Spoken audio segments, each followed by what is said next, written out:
क्या आप जानते हैं कि जब आपको शदीद भूख लगती है तो आपकी बॉडी एक खौफनाक काम करती है। आपका जिस्म खुद अपने आप को खाना शुरू कर देता है।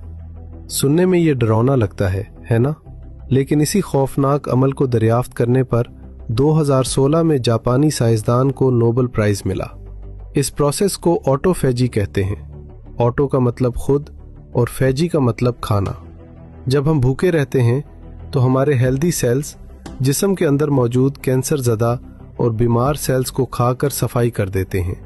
ये बिल्कुल वैसा ही है जैसे आप अपनी गाड़ी की सर्विस करवाते हैं ताकि वो नई जैसी हो जाए। सोचिए, जापान ने ये बात 2016 में बताई, मगर 1400 साल पहले इस्लाम ने भूख को इबादत बना दिया था। मेरे और आपके नबी सल्लल्लाहु अलैहि वसल्लम ने फरमाया था, सौमु तसहु, यानी रोज़ा रखो, सेहत याब हो जाओगे।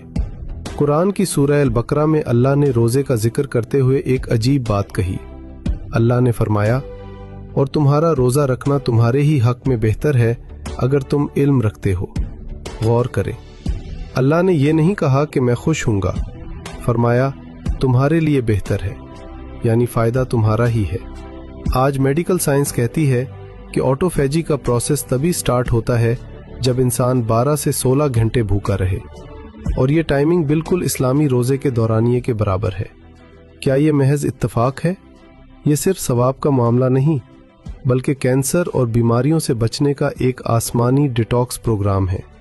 जब आप रोज़े में होते हैं तो आपका जिस्म अपनी एनर्जी खाना हजम करने पर नहीं, बल्कि खुद को ठीक करने पर लगाता है।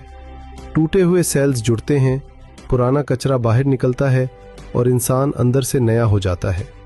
इसीलिए साइंस कहती है कि जो लोग फास्टिंग करते हैं वो लंबी उम्र पाते हैं और देर से बूढ़े होते हैं।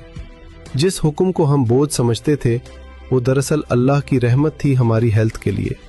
दुनिया दवाइयों में सेहत ढूंढ रही है, जबकि अल्लाह ने सेहत परहेज और फाके में है, बल्कि जिस्म की हिफाजत का भी मुकम्मल निज़ाम है। रोज़ा हमें सिर्फ सेहत नहीं देता, बल्कि हमें गरीब की भूख का एहसास भी दिलाता है।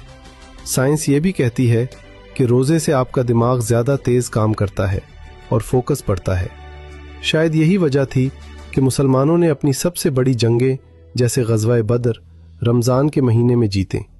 ये अल्लाह का नुस्खा है जिसमें कोई साइड इफ़ेक्ट नहीं। आज से अपनी भूख को दुश्मन न समझे, बल्कि उसे अपना डॉक्टर समझे।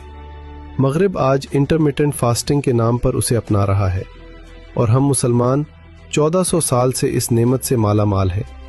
इस बेहतरीन निज़ाम पर अपने रब का शुक्र अदा करें और कहें सुभान अल्लाह।